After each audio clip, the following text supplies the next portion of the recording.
байцгаана уу? Өнөөдөр та бүхэндээ эсэлтийн ерөнхий шалгалтын мянган бодлогын математик 3 дугаар багцын 41-с 49 дугаар бодлогуудыг танилцуулъя. За 41-р бодлого нь бол y тэнцүү синус x дээр нэмэх нь 1 гэсэн функцээс уламжлал аваарай гэдэг чинь. За тэгэхээр y-ийн уламжлал авахаараа нийлбэрийн уламжлалыг тус үрээс нь авах. Тэгэхээр синусийн уламжлал дээр нэмэх нь 1-ийн уламжлал гэсэн байна шүү дээ. Синусийн уламжлал маань бол яг нь косинус x байдаг. Харин тогтмол тоо дангаараа байх юм бол 0 байдаг тий. За тэгэхээр манай хариу маань бол косинус x байх нэ. За 42 дугаар бодлого нь болохоор f от x нь ln x функцны x тэнцүү 2 цэг дээрх налалтыг олоорой гэсэн шулууны налалтыг, шүргүү шулууны налалтыг. За тэгэхээр шүргүү шулууны налалтыг хэрхэн олдог вэ гэх юм бол уламжлал аваад гарсан уламжлал дээр x0 цэг буюу x тэнцүү 2 цэгээ орлуулахад яах нь алтан гардгаа гэж үзсэн тийм ээ. За тэгэхээр натурал логарифм функц буюу ln x функцээс уламжлал авахд нэгийг хуваах нь логарифмын арыг илэрхийлдэг. Тэгэхээр нэгийг хуваах нь x байх нь тийм. За одоо үүндээ x-ийн оронд хэдийг орлуулах нь 2-ыг орлуулахад 2-ны 1 гарах нь. За энэ бол шүргүү шулууны налалтын байх нэ. За 43 дугаар бодлого нь f от x нь x дээр нэмэх нь 1-ийг хуваах нь x-с 1 гэсэн функц байна. F от 3 нь 4-тэй тэнцүү. Өөрөөр хэлбэл x-ийн оронд 3-ыг орлуулахад 4 гардаг тийм f от функцийг f от 2-ыг олоорой гэсэн юм. За тэгэхээр уламжлал нь өгсөн учраас цөмөрөө их функцээ яах нь олох хэрэгтэй.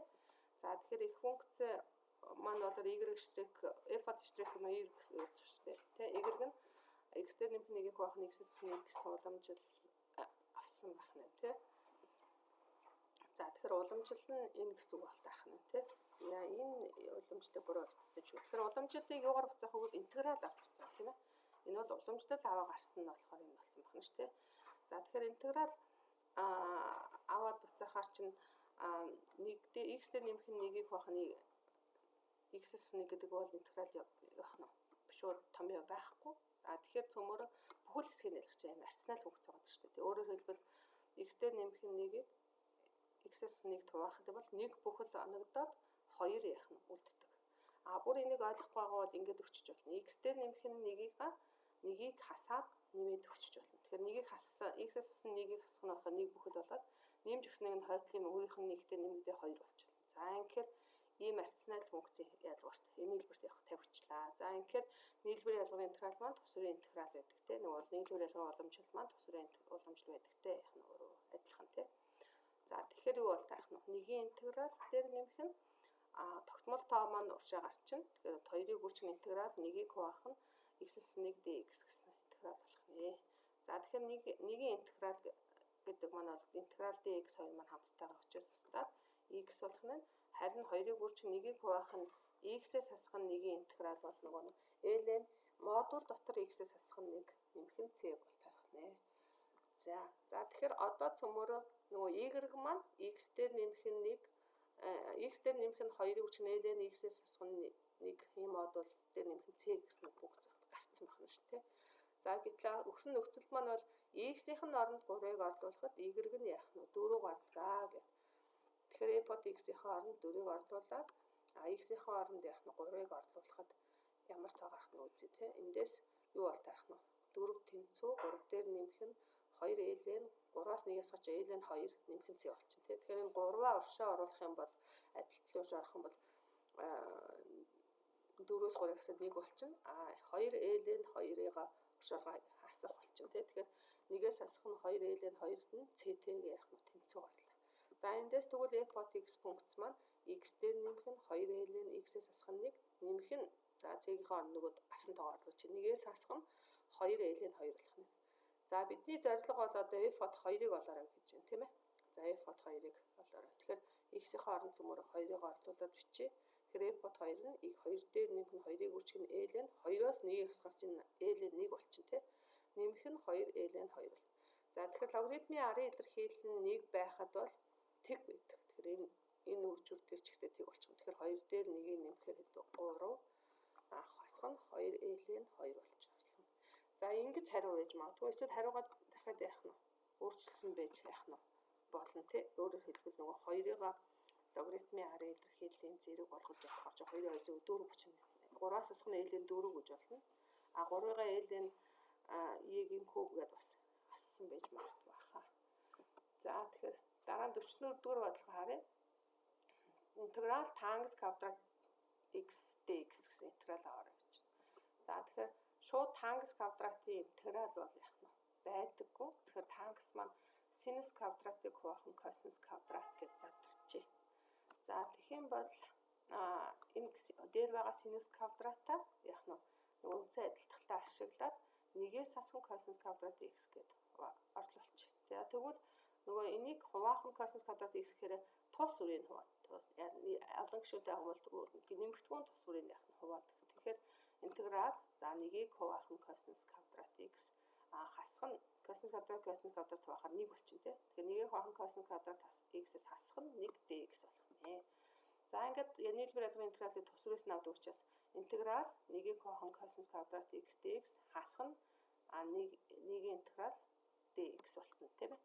За тэгэхээр одоо бид нарт бол энэ нэгийг хуваах нь косинус квадратын интегралыг бол мэднэ. За энэ маань өөрөө яг нь тангас x байдаг.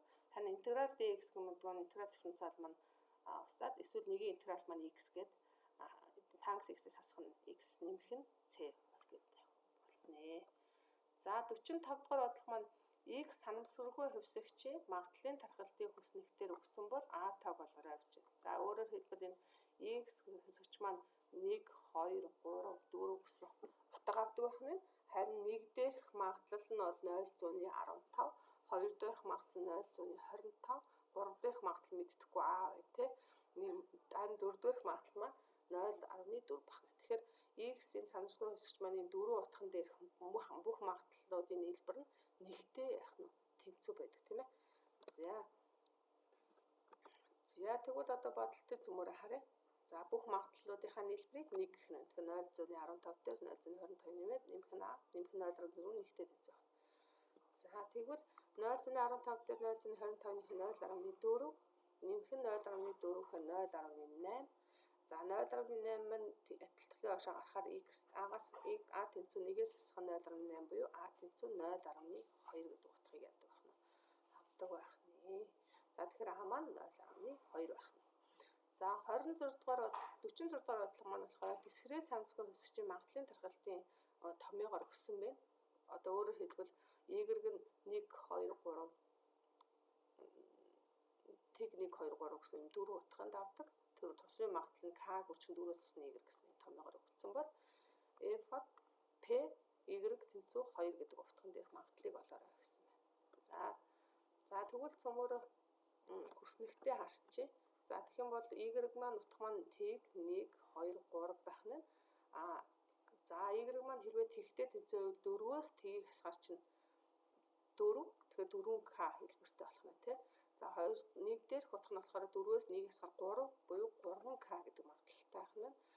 Харин 2 дээрх утга нь 4-өөс 2-ыг хасгаар чинь 2k гэдэг утгатай. 3 дугаарх нь 4-өөс 3-ыг хасгаар чинь k 1k гэсэн утгатай байх нь.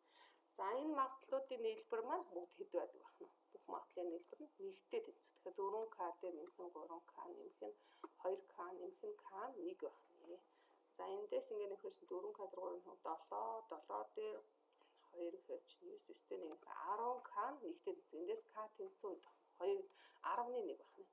За тэгвэл эргүүлээд энэ магадлал дээр k-га 11 болсон чинь магадлал дээр орлоо тавь 4k-гийн энэ k-гийнх нь 11 гэхэд 14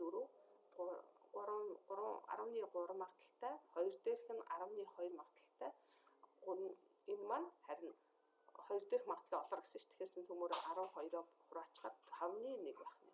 2 дээрх магадлал нь 5-1 байх нь. За 3 дээрх магадлалыг бас очиж 11 тийм эдгээр нийлбэр ингээд 1 байх. Тэгэхээр манай хариу 2 дээрх магадлал нь яах нь 5-1 байх нэ. За 47 дугаар бодлогыг харъя. Комплекс 5 байна тийм. Бодит хэсэг нь 5 байдаг. Хуурмаг хэсэг нь хасах 3 байдаг. Комплекс 5 болоорой гэсэн байна.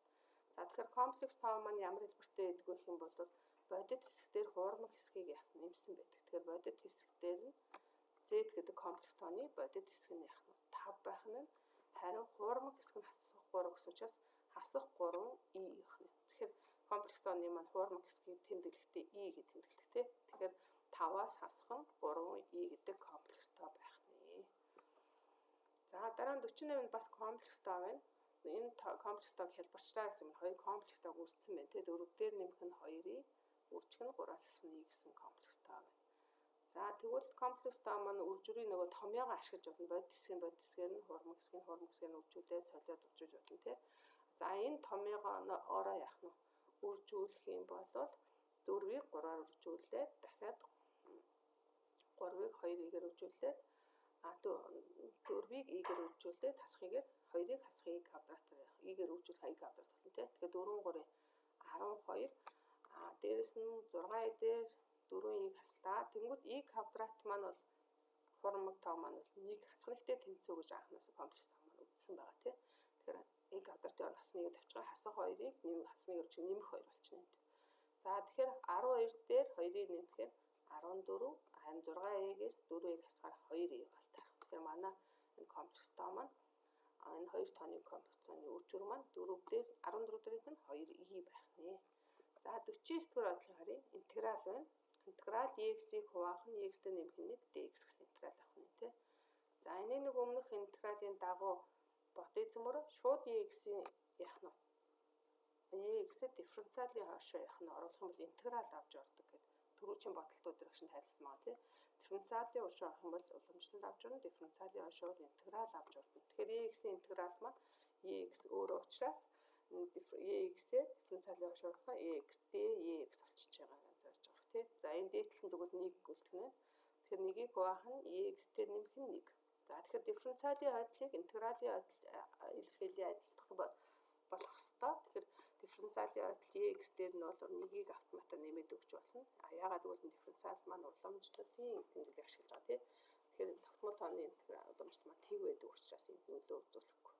За тэгэхээр дифференциалын ардтал маань x дээр нэмэх нь 1, интегралийн ардтал маань 1-ийг хуваах нь x дээр нэмэх нь адилхан болоо тий. Тэгэхээр энэ маань дифференциалын ардлын x дээр нэмэх нь a гэж төсөөлчих юм бол 1-ийг хуваах нь a-гийн интеграл буюу хасхны зэргийн интеграл ганцхан натурал графикын гардаг тийм ээ.